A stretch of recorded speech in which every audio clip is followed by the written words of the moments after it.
What is up, everyone? It is week 5 of the 2025 NFL season as your Cleveland Browns host the Minnesota Vikings. Although this game's not being played over in Huntington Bank Field off the shores of Lake Erie. Instead, it's being played in London. Do you know that we have not played the Minnesota Vikings here in Cleveland since 2009 when Brett Favre was your starting quarterback and your running back was the guy who your channel is named after, Adrian Peterson? Like, Adam, what the hell? Hey, I think maybe the Vikings just decided, hey, we don't want to play in Cleveland if there's any way to make sure that doesn't happen again. And the NFL has made it work, or I don't know. We've just been getting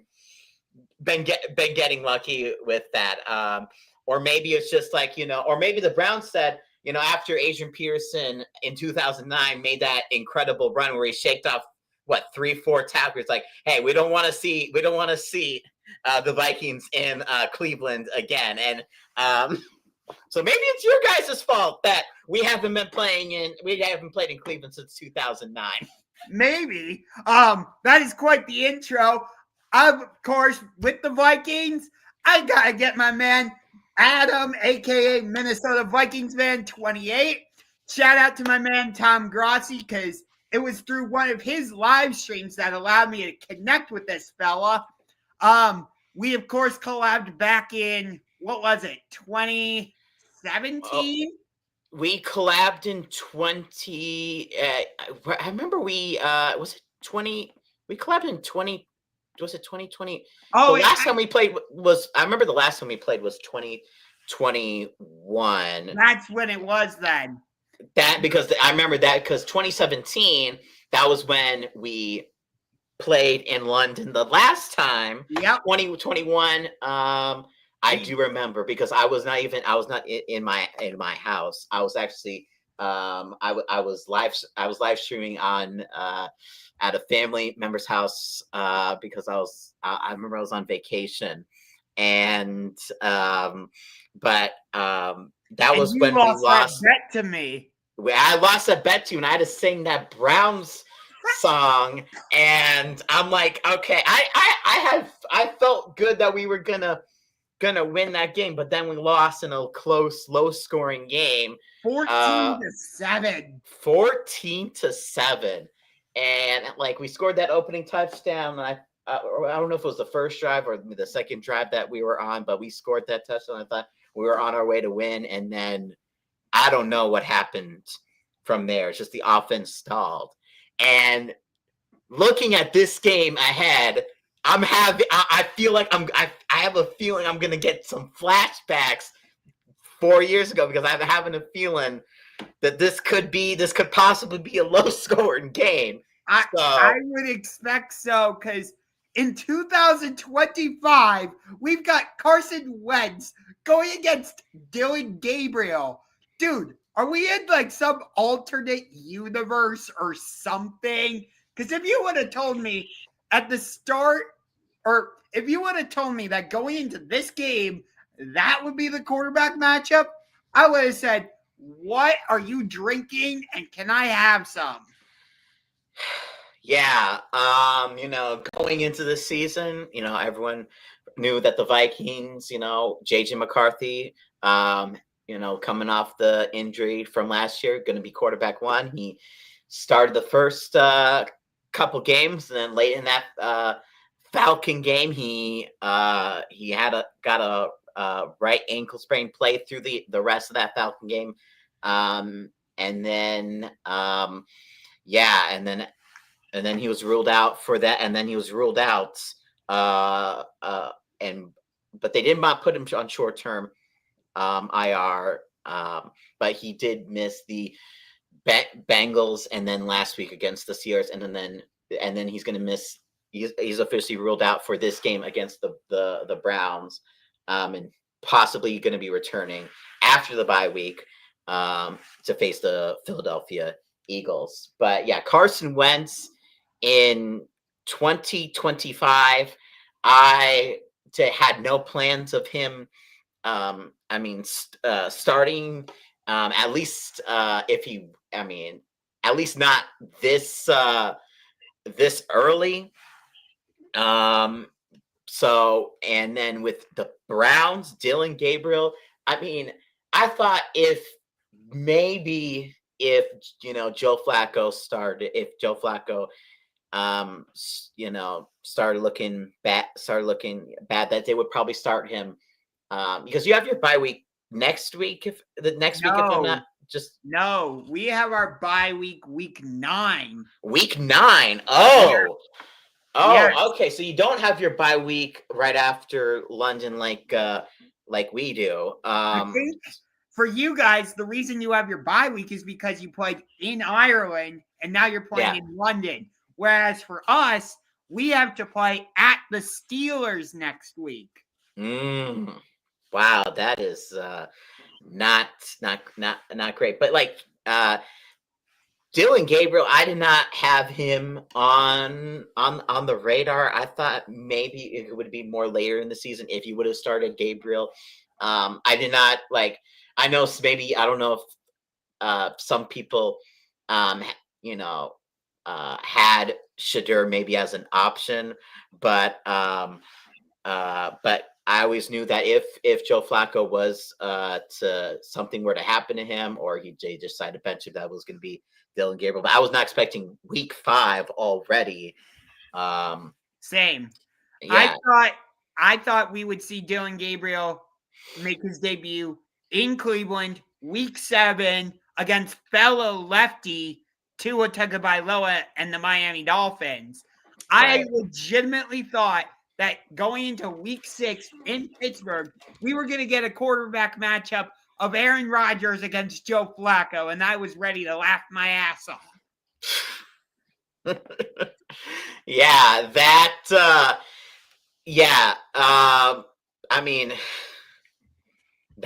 would have been an old man matchup, and we're not gonna be getting. We're not gonna be getting that. No. Now we're gonna get Aaron Rodgers versus Dillon Gabriel. Yeah. And is your now? I did not check. Is your backup Joe Flacco or is it Shadur Sanders? Shadur is still quarterback 3. Okay. Of course, he's been in the news this week for doing his whole pantomime thing. Yeah. I was not in favor of drafting him anyway.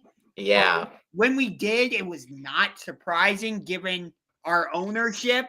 I have ripped on Jimmy Haslam for years, and I will continue to do so. He is basically our version of Jerry Jones. He just doesn't go in front of the camera and talk on the microphone. But I believe he's the reason we drafted Johnny Manziel. I believe he's the reason we drafted Baker Mayfield, traded for Deshaun Watson, traded Baker Mayfield. For me, it all leads back to Jimmy Haslam. And, you got the matchup of Kevin Stefanski against Kevin O'Connell, which Kevin O'Connell has been called the quarterback whisperer. Look at what he did for Sam Darnold last year. And, of course, Kevin Stefanski was your offensive coordinator. Right. With Kirk Cousins. And there's been talks of whether Kevin Stefanski should be on the hot seat or not, given that the Browns are off to another bad start. I personally don't think he should be. For God's sakes, he had a 41-year-old starting quarterback. What is he supposed to do with that? And I know they may not necessarily carry a lot of weight, but he's a 2-time coach of the year. He's gotten us into the playoffs twice. We should have won that divisional round game against Kansas City because Dan should have been called for targeting, and I hate the stupid touchback rule. Don't worry, I could go on a tangent for that on that game for quite a while, but I won't. Yeah. Of course, you guys have been in controversies yourself, you know. Yeah. But yeah. Hey, at least you guys know what it's like to make runs in the playoffs and get to a Super Bowl. Browns fans don't. But you know, that's gonna be one of the key matchups for me. It's Stefanski against Kevin O'Connell. Because if I'm not mistaken, Kevin O'Connell is not only your head coach, but he's your primary play caller offensively, right? He is our primary play caller. And I know there's been some people that are like, well, Kevin O'Connell is, I've been seeing some Viking fans, calling for Kevin O'Connell to maybe take it down on the play calling. And give Wes Phillips a chance. Kevin O'Connell at times can be well, he is. I do agree he is a quarterback whisperer, and he tries to make the offense very quarterback friendly. I do think sometimes he does have a hard time adjusting at times, not all the time, but sometimes. Just needs to, and I think a big thing is at least what we saw in the Steelers game that we need to do maybe in this game, especially with our offensive line. Trust me, which is basically being held together by duct tape and glue. Yeah, I'm going to get into that in just a little bit, but we need to do more quick passing game. Kevin O'Connell likes to do these long developing routes, and which is good when you have a healthy offensive line. But when your offensive line, like you said, have been held by basically duct tape and glue, kids glue, that's not going to work. Not even super glue, just kids glue. Yeah, Elmer's glue. Glue. Yeah, because this offensive line, we only have 2 starting offensive linemen playing, and I think the Vikings starting offensive line, I think I had this. Our starting offensive line, we have Darrisaw, which is the most important, person on our offensive line. I'm happy that he's healthy. He was out the first couple weeks after coming back from that ACL injury. So having him play will give us a little bit of relief, especially since he's going to be paired off against one Myles Garrett. And then the rest of the offensive line, Donovan Jackson, we drafted, is going to be was expected to be out this week. He is going to be back. A lot of our offensive linemen, besides Ryan Kelly, which today actually was announced that he's going to be placed on IR after getting his second concussion in a span of like 4 games. So so best to put him on IR after gaining another concussion. And Michael Juergens, our backup center, he has a hamstring injury. He's gonna be out. So we're gonna have Blake Brandel, who I think he had some tackle in college. He played, I think, tackle, and then when we got him, he moved it to guard, and I think this is his first time playing center. So we got a first time offensive lineman, first time lineman playing center. So Will Fry's on the right hand side, and then right tackle Brian O'Neill got hurt on a field goal attempt last week. He has, I think, a minor MCL sprain. So hopefully maybe he'll be back either right after the bye or the week game after that. But yeah, Justin School, he will be replacing our veteran Brian O'Neill. So yes, this offensive line is beat so bad, and the only good thing, the only thing that's good that's actually coming back to this team is our fullback CJ Ham. He is off of IR now. We put him on the I think the PUP list to start off the season. Okay. But he's going to be back for this game. I didn't think he was going to be back until after. I thought maybe, okay, we would ease him back into it, and then we start him after the bye. But because we have so many offensive linemen injured, we're gonna activate him for this game, and we're gonna just, and hopefully he can help with some protection. I mean, he's gonna have to when you got Myles Garrett coming at you. I know. I'm probably gonna have to put an offensive. We're gonna put Josh Oliver.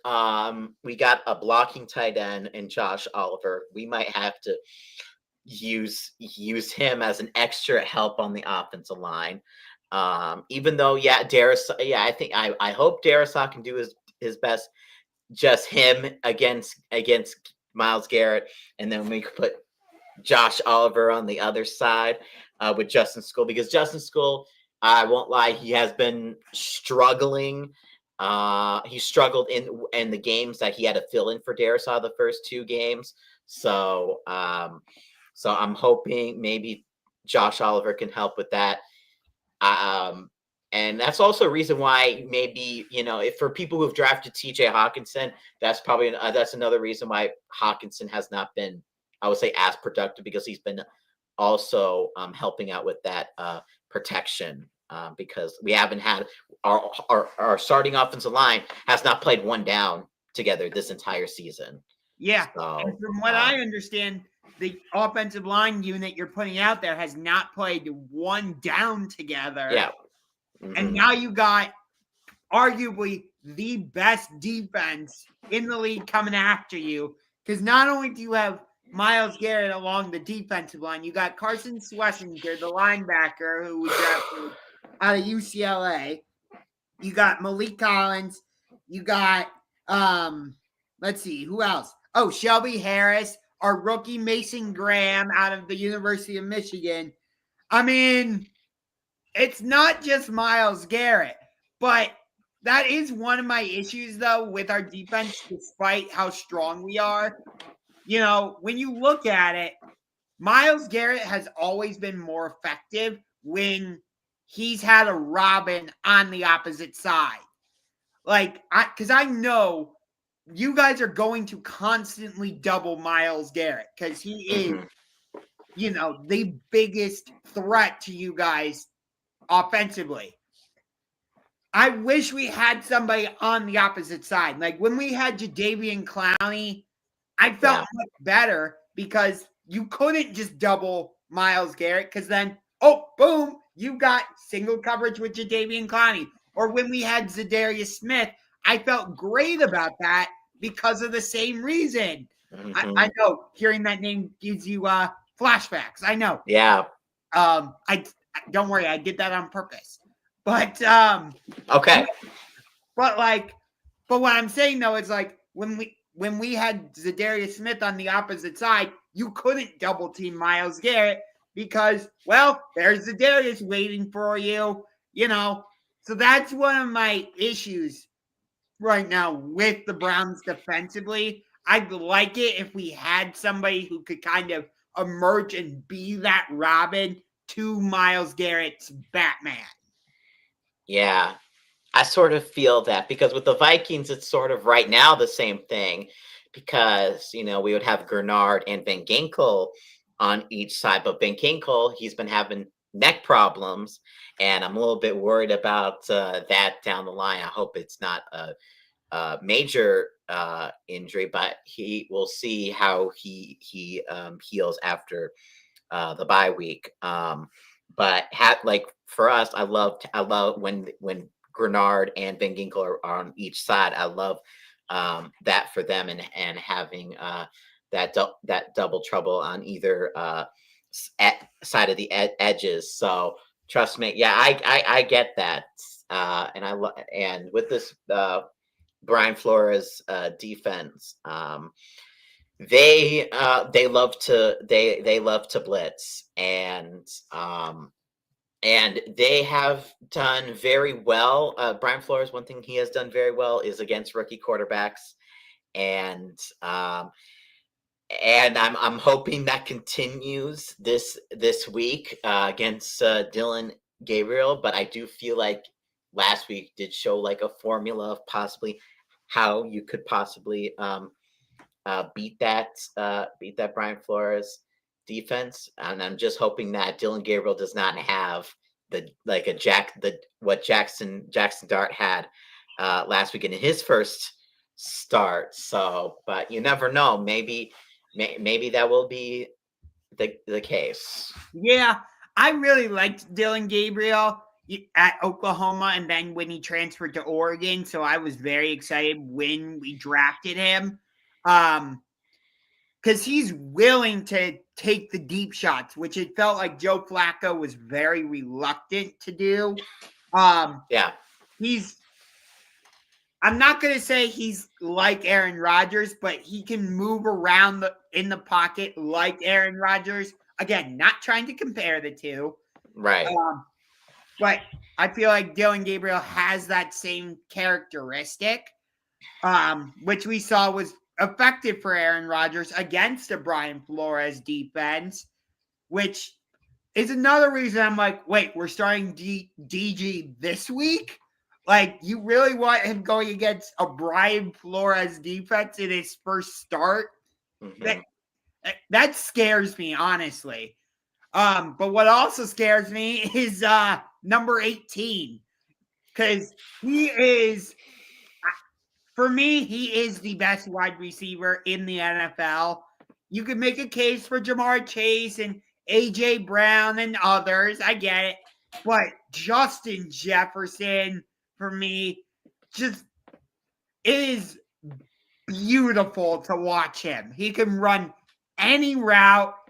Like, if the ball's even in the vicinity, you just feel like he's going to catch it. Him against Denzel Ward is going to be fascinating to watch.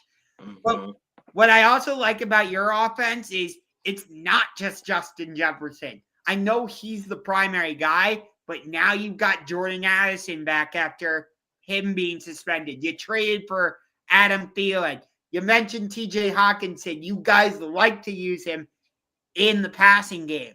So it's your passing game that more so scares me. Your running game, I know you have Jordan Mason now, right? Yeah, we have Jordan Mason. Aaron Jones is out on IR, but honestly, Jordan Mason has been playing better than right. Jones before he was out. So for me, no disrespect to Jordan Mason, but your running game doesn't quite scare me as much as your passing game. That's fair. And I think that's more credit to Justin Jefferson for me. But Jordan Addison is certainly no slouch. Again, you got trade for Adam Thielen. And you're just giving JJ more weapons for when he comes back. Because we saw what he could do when he led you guys on the comeback against the Chicago Bears. And then, he fell flat against the Falcons. And now he's been injured. Do you feel like you should have kept Sam Darnold? Because you guys won 14 games last year. You won the division. And you see how well Darnold is playing up in Seattle. Are you like, man, we should have kept him? I've seen that question floated around, and I think about it, and I think about how Sam Darnold would have done with this situation. right now, like against the if I were to insert Sam Darnold against the Falcons, maybe he does make that one throw that JJ overthrew. He overthrew Jalen Nailor on that deep pass. I remember. My apologies, I forgot about Jalen Nailor. Yeah, there is Jalen Nailor as well. And he could have done that. I just feel like the offensive line injuries have really been setting this team back for a lot, and that to me is like the biggest thing. It starts and ends with the offensive line. JJ did not have Christian Darrisaw for those first 2 weeks. He didn't return till week number 3. And Christian Darrisaw is the heart and soul. I mean, as you know, Justin Jefferson is the best wide receiver in the game, but you need to be able to have time to get that ball out. And for me, Christian Darrisaw is one of the best, if not the best, left tackle in the game. And without him, the offense just doesn't move as good without him. So I can't say for sure if Sam Darnold would have done. I mean, he maybe would have done a little bit better, but it still would have been tough. We could have maybe scraped by against Atlanta, but I don't know. I mean, I think there's still time to tell to see if that was the right move or not. If we would have signed Sam Darnold, I mean, we would have gotten some of the guys in free agency. Most importantly, maybe we don't get Isaiah Rodgers, and Isaiah Rodgers for us, obviously, if you had the game of his life against Cincinnati and made a blocked a field goal against Pittsburgh. So hey, that's how we beat the Green Bay Packers. Hi, Tom. yes. So Isaiah. So maybe we don't get some of these phrases. So it's so for me, I'm fine. I mean, I'm not too down on it. Obviously Seattle I think Seattle has been more, I guess, has been more healthier overall than Minnesota. So I think Seattle's would have been, doing a better job at giving Sam Darnold the best opportunity to succeed right now. So I'm not too upset that we got rid of Sam Darnold, but I wish him the best of luck, except when we play him later this season in Seattle. So and JJ, we drafted him with the 10th overall pick, and we got to see what he got. So didn't you trade up to get him? Yes, we traded it. Wait, if I'm not mistaken, I think we traded up with the. I could be wrong. I can check, but I think it was the Jets, because the Broncos. Right. The Broncos, I think we're also in the running to possibly trade up as well. So we I guess outbid the Broncos, and we managed to trade up one spot with the Jets. Yeah, we've traded one spot with the Jets to get JJ McCarthy, and then later on in that draft we trade up again.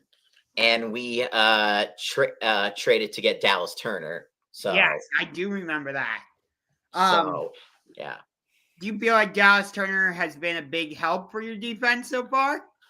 Oh, 100%. I absolutely think he has definitely been improving from year 1 to year 2. I think, especially he's been getting more opportunities, especially now. Another guy who's out on the IR, Blake Cashman.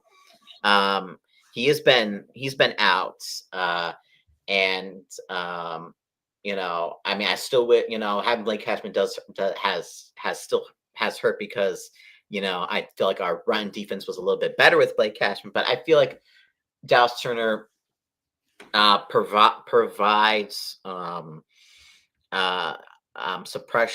pressure on the pass defense, and also just getting him in, and also it's Cashman and Van Ginkel both out right now. So right now, I would say Dallas Turner.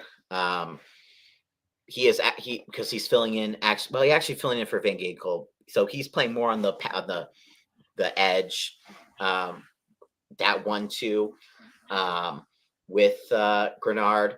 So I do think he is. I mean, while he doesn't have the screen reading ability like Van Ginkel, because Van Ginkel likes to can read those screens, but he's been doing pretty good at getting pressure, and at least even if he's not getting the sacks, he's helping someone else.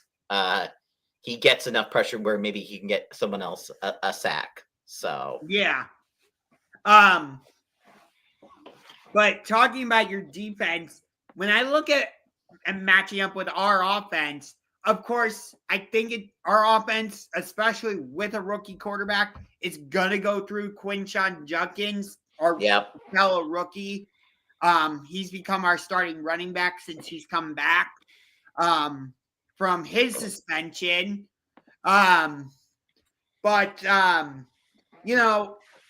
Whereas you guys have a clear, defined number one wide receiver in Justin Jefferson, that's not even a debate.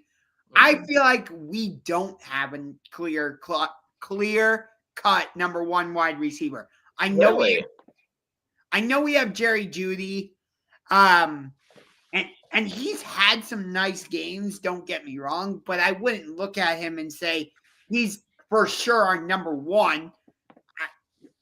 We'll see if Cedric Tillman is back for this game, but I wouldn't say he's our number one either.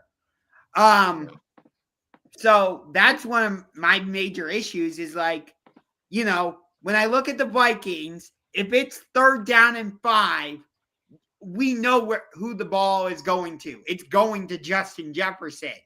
Yeah. Whereas for us, I'm like, who's that go-to guy? Who's that guy that I'm like, oh, if I throw it to him, he's going to make the play. I don't have that same certainty like you do with Justin Jefferson.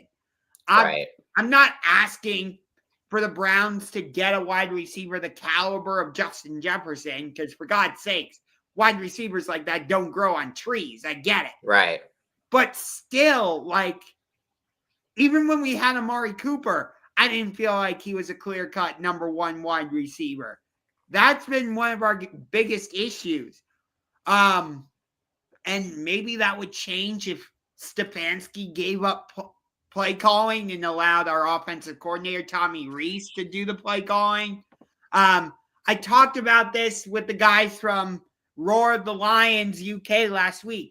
Mm-hmm. I would like it if we allowed our offensive coordinator, Tommy Rees, to call the plays, have him sit down with Stefanski and Dillon Gabriel, construct a game plan that fits what Gabriel can do, and build the offense from there. Too often, I feel like the Browns try to fit a square peg in a round hole, whether it's, through the draft or free agency. When we bring a quarterback in, we don't look at them and go, hey, what can you do well and how can we make our offense fit? It's, here's our offense, you're going to run it whether you can do it or not. And that's one thing that's always bothered me. Whereas with you guys, I feel like Kevin O'Connell, yes, he's been your play caller, but at least he's been willing to read reconstruct the offense to make it work for whoever your quarterback is, whether it was Sam Darnold last year or I can't say for sure JJ McCarthy because we haven't seen enough of him just too small the sample size. But you get what I mean? Yeah, I get what you mean. I would say, at least from our standpoint, like I would say one example, at least that Kevin O'Connell has adapting with JJ McCarthy. The one play I will say that when he had to make an adjustment was that QB draw against the Chicago Bears to get that touchdown, because he actually put confidence into JJ McCarthy. He used his ability to run and was able to get that was not able to just get the first down, but was able to get the touchdown and basically seal that game off. And it's the Browns, when you have a rookie quarterback. I'm assuming Dillon Gabriel is pretty mobile. So I would maybe try to utilize his ability to run and maybe create plays, and maybe you can maybe get a long developing play. Maybe he can extend the pocket or whatever. Now who he's going to throw it to, I don't know. Maybe you just need to check it down to Judkins for all we know. So like our top wide receiver last week against the Lions was Isaiah Bond. I believe. Oh. He was an undrafted rookie out of Texas. He had legal issues. So does it surprise me that he's with the Cleveland Browns? Hell no. It feels like if you have legal problems, just come to the Cleveland Browns and you'll be fine. Hey, yeah. I mean, hey, at least, at first, after week 1, I'm thinking, man, they're going to, after you should have beat the Bengals, I'm like, hey, man, they're going to get Justin Tucker at some point this season. Oh, God. But, hey, you got to, he redeemed himself. That is the same kicker who got the game-winning field goal against the Packers, right? Or no? Or am I wrong? Andre Schmidt. Okay. After week 1, I wasn't even sure how to say his name. In week 1, actually, I saw it. And I'm like, Andre Sismit? I didn't even know. And then after I learned how to say it, after that week 1 performance, I was like, I bet if I tried kicking him into Lake Erie, I would be more accurate than him. Yeah. And then, of course, he redeemed himself by kicking the game-winning field goal against the Packers. Shout out to Tom Grossi again. Hi, Tom. It's so awesome that I was able to collab with him and that the Browns beat the Packers nonetheless. But, like I said, our top wide receiver was Isaiah Bond with 3 receptions for 58 yards. After that, it was Jerry Jeudy with 3 receptions for 48 yards. Then it was Quinshon Judkins, 4 receptions, 33 yards. Harold Fannin Jr., I believe he's a rookie tight end out of Bowling Green, if I'm not mistaken. 2 receptions, 24 yards. David Njoku, 2 receptions, 11 yards. Cedric Tillman, 1 reception, 6 yards. Jerome Ford, 1 reception, 4 yards. Yeah. Yeah. I mean, the Browns offense has not really impressed me whatsoever. Nor should they. And we the haven't defense been able to score.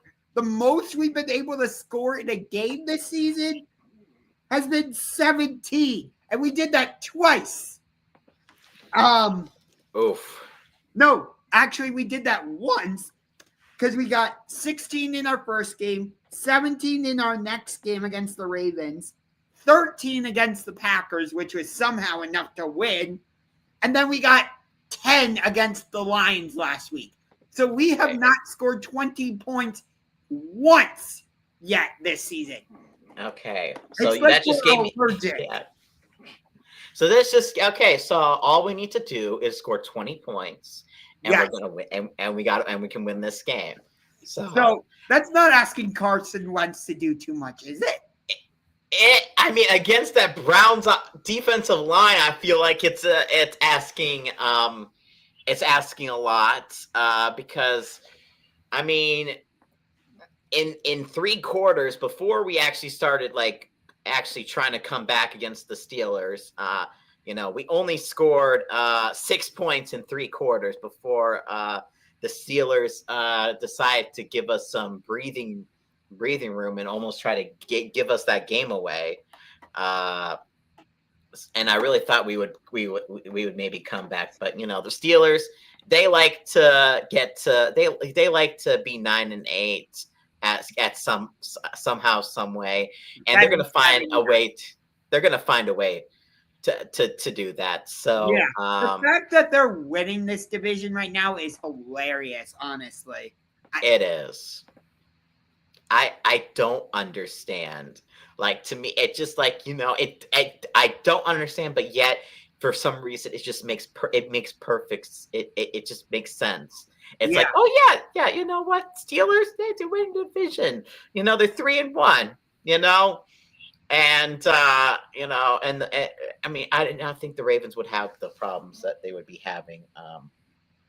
This year. You gotta give urinating tree. You gotta give respect to urinating tree. The Steelers, Vikings. Yeah. Tree. I mean,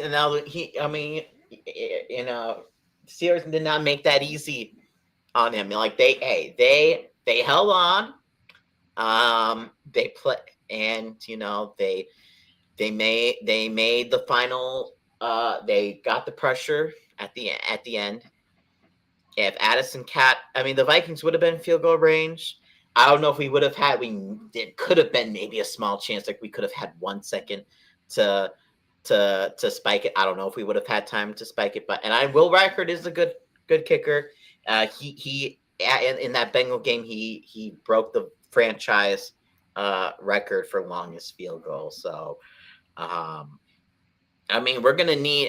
We might need to be kicking. This game, it could be coming down to field goals. Honestly, really, honestly. So far this season, you put up 27 against the Bears. You put up 6 against the Falcons. You had 48 against the Bengals, and then you had 21 against the Steelers last week. Yeah. The Bengal game, I will say, we did get 2 defensive interceptions. So you take those away, and that's 34 points for the offense. And I think this offense, I don't know. I don't know how many points they're gonna score against the Browns defense. There could be some. Because one factor we really haven't really talked about is the Vikings now have been in Europe their second straight, the second straight week. They have more time to adjust to the time zone change. The Browns, still, I don't know. We'll see how well they adjust come the game tomorrow morning. But that could maybe play a little bit of advantage toward Minnesota. You're right. I hadn't even thought about that, to be honest with you. Yeah. So, I'm hoping that'll provide something. But the Browns, the Browns. One thing I am looking at. I don't know if is Greg Newsome. Is he? Do you think he's gonna play? I'm not sure. It says that his time to he's expected to return tomorrow, but you just never know.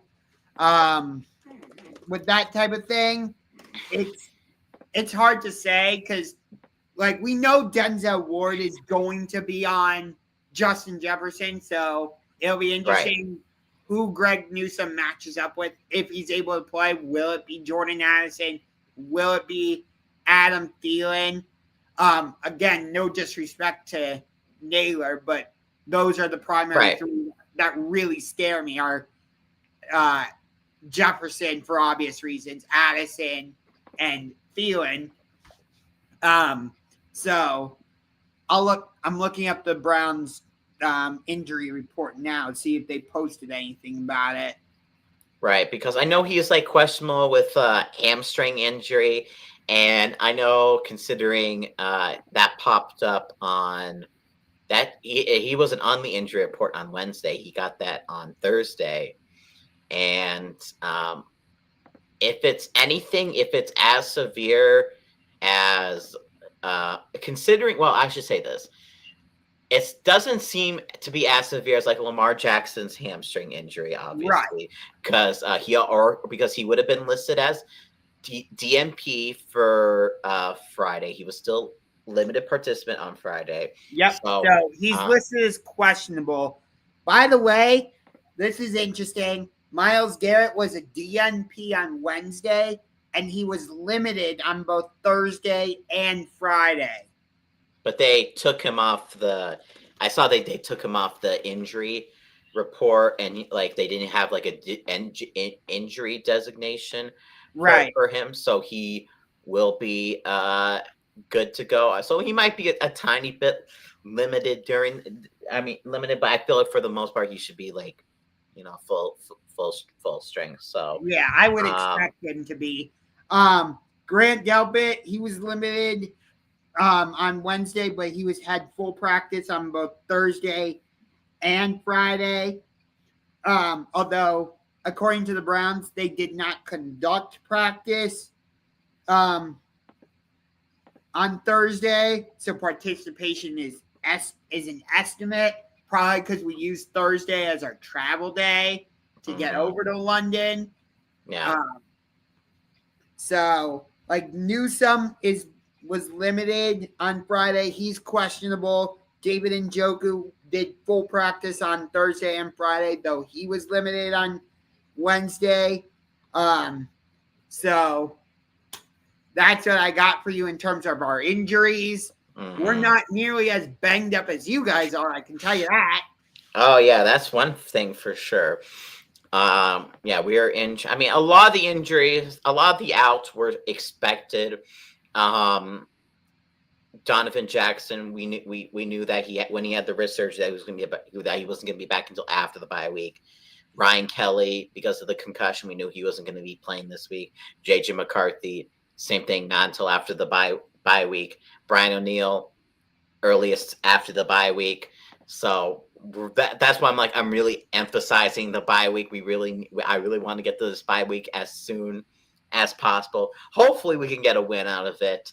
But I hope we can get a win and then, get healthy before we play the Eagles, which, obviously one game at a time, but that's going to be a very important game for us. And if we're fully healthy for like the Eagles game, then, maybe, we can put up somewhat of a fight, in that game. But in regards to this game, it's just we're gonna have to I think going back to depending on how Greg Newsome is, I feel like we're going to be doing a lot of targeting of Jordan Addison in this game if Greg Newsome is going to be on Addison, and we're going to test him early on and see how he is. I would expect you guys to come out and run the ball more because, like, if you watched our game last week against Detroit, the Lions were just running the ball whenever they wanted. And I know you don't have Aaron Jones, but you touched on it. Jordan Mason has been really effective for you guys so far. So that's why I'm wondering do you guys come out and try and run the ball early, try and take some of the pressure off of that offensive line in terms of pass blocking? I know run blocking isn't a whole lot easier, but it feels like if you come out and run the ball, that takes some of the pressure off of the offensive line. I would say yes, it would take some pressure off of the offensive line. Like I said earlier, CJ Ham is the one person that is actually going to be returning, and he will be a key factor in terms of the run game. We haven't had him to start off this season, so if we can involve him in the run game and helping leading the way for Jordan Mason early on, that would be great. If we can get CJ Ham in that screen, helping set up screens to Mason, we can do that as well. And if we need to do some fullback runs, I don't imagine QB sneaks to be happening with this offensive line, especially since, like I said, Blake Brandel, who's going to be starting at center, has not played at center before. So I don't imagine us really going to be. I mean, we'll see. Maybe we'll try a QB sneak and see how that goes if we are in that situation. But yeah, running the ball, we're gonna see how efficient we can run the ball with the offensive line, and then maybe we can then move up to, okay, then we can try short pass, quick short game. And then if that can be, and then we can do that, then we can start looking at Jefferson, Addison, Hawkinson, Thielen, So I think that's sort of how involved Justin Jefferson in the offense, unlike A.J. Brown and Devontae Smith. You're not having those type of issues. Yeah, we're not having those type of issues. I mean, we're not gonna, do like the Rams do and just, puka, with Jefferson, because we do have Addison as well. We have a lot of other weapons. We do have a lot of other weapons. So, but I do imagine that we're gonna try to get Jefferson, whether Jefferson involved, whether it is actually him catching the ball or him making or creating plays for other players, because Justin Jefferson is going to most likely be double teamed. Yeah, I would expect us to double team him a good amount in this game. Yeah. I mean, we're having to go from facing Amon-Ra St. Brown to Justin Jefferson. What are we doing here? Come on. I don't know. And I think again, we held T. Higgins and Jamar Chase in check in week 1. Yeah. I mean, yeah. And that was great. Especially considering since Joe Burrow was the quarterback at that time. Now obviously it's not that hard to cover. Not that hard to cover Jamar and Teagan, since the ball is, Jake Brown is throwing the ball now. But what you ever do in week 1 and able to do against Jordan Love was absolutely incredible. And getting that interception off of Jordan Love, and then just giving your offense an easy short field to just punch it in with Judkins. So I feel like just, again, I mean, with Dillon Gabriel first start, the defense is going to have to do a lot of the heavy lifting, like they have been doing this whole season, but especially in this game, just to give some relief to Gabriel. And and I would say make it as easy as possible for him. Try to establish the run game. If you saw last week, Kenneth Gainwell, I mean, I don't know how he was able to score got over like 100 yards on us, and it got a touchdown. And our run defense has been a little bit shaky, I won't lie. And that's the one thing I am worried about. The one thing I know that you can actually do is run the ball. And if you can, not have to put all the pressure on Gabriel and maybe, make Judkins the centerpiece of that on the offense, that you'll have success. So a combination of that and a good defensive performance, I think that's how the Browns win this game, and Gabriel just has to do just enough. Yeah. Once we get past the Steelers, our schedule doesn't look that crazy because after the Steelers, we have the Dolphins, then we're at the Patriots, bye week, then we have the Jets in New Jersey, then it's the Ravens, who knows what they're going to be like. Right. And then we got the Raiders, followed by the 49ers, Titans,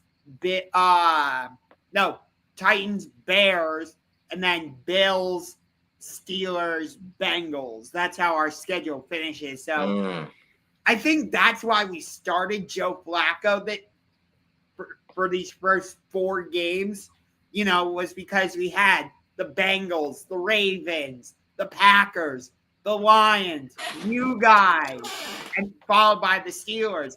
That's exactly why I thought we were going to wait till week 7 to start Dillon Gabriel so that he didn't have to be thrown into the fire against, the Packers defense or Detroit's defense or your defense with Brian Flores or Pittsburgh's defense.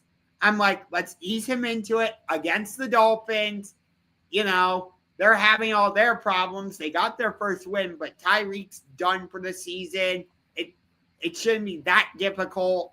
Let's save Dillon Gabriel until week 7 against the Dolphins. But the Browns have made the move. Like I said, I really liked Dillon Gabriel. I thought he was fantastic at Oregon last year, especially when he beat Ohio State in that top 3 showdown in Oregon. I thought he made some big-time throws. And he's willing to throw the deep ball. I think that's one of the reasons our offense was so, inept and hard to watch is because everything with Flacco was short passes. And, he never looked for the deep receiver. There have been a couple times where a receiver has been wide open down the middle of the field, and Flacco's like, nope, I'm going to check it down. I'm like, Dillon Gabriel would have thrown that. Yeah. So, talking about Ohio State, they're actually playing Minnesota today. So, if we lose to one Ohio team, I hope it's today and not tomorrow, and hopefully not both. But it's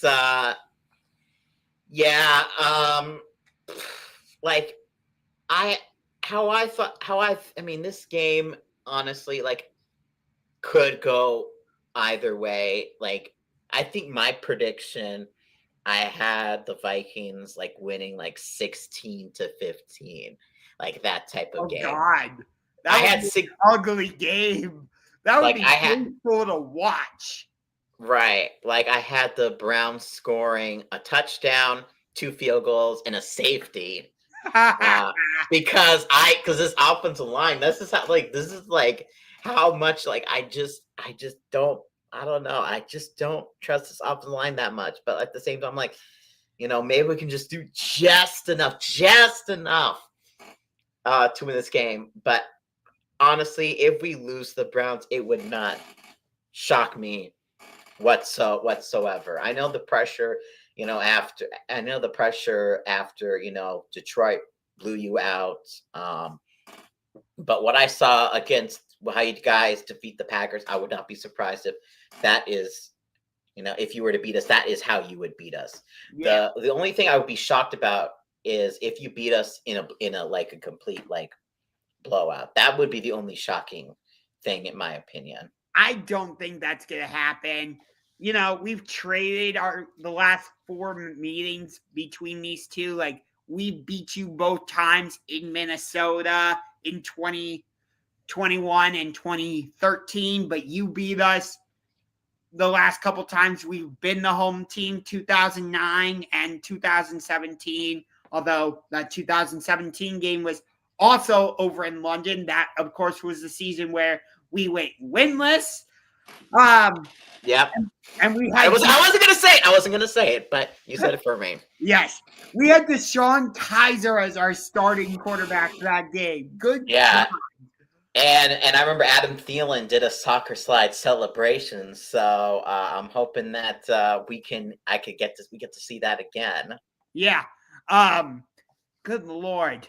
I feel like with Dillon Gabriel as our starting quarterback, the offense is going to open up a little bit. I think we finally break through that 20-point glass ceiling, just barely though. Mm-hmm. And I think our defense just does just enough, and we beat you 23-17, I'm going to say. Yeah.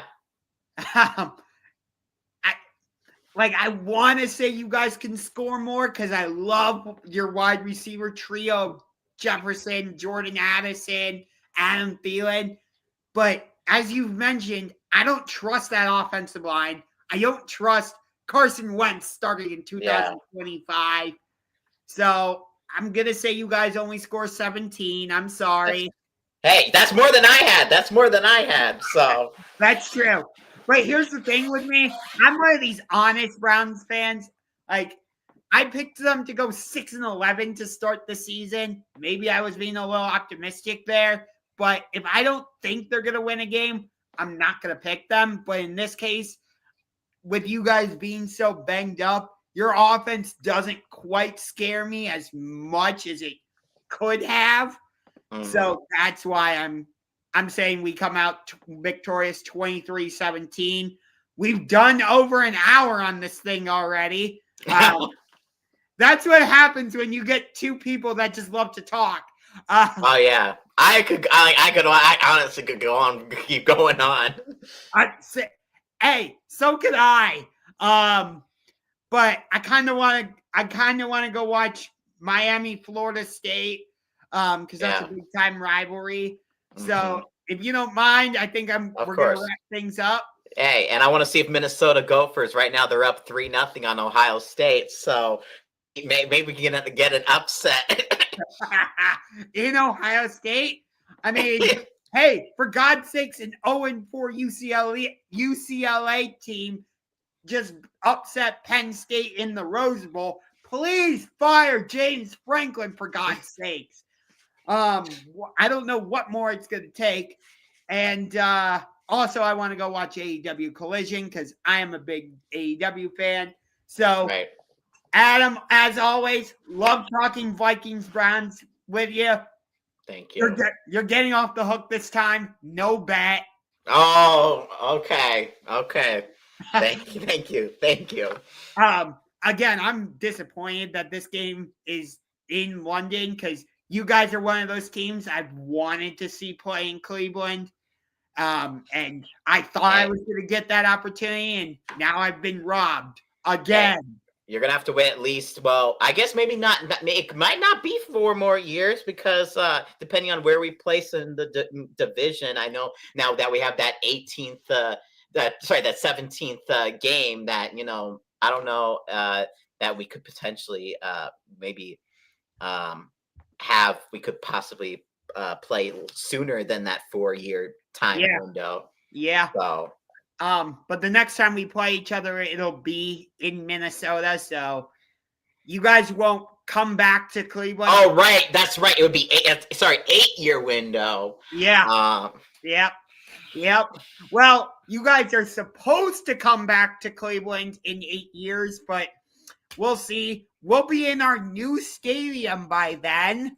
Right. And you never know. Maybe we'll be playing maybe this time we're going to be playing in Spain or something like that, just because.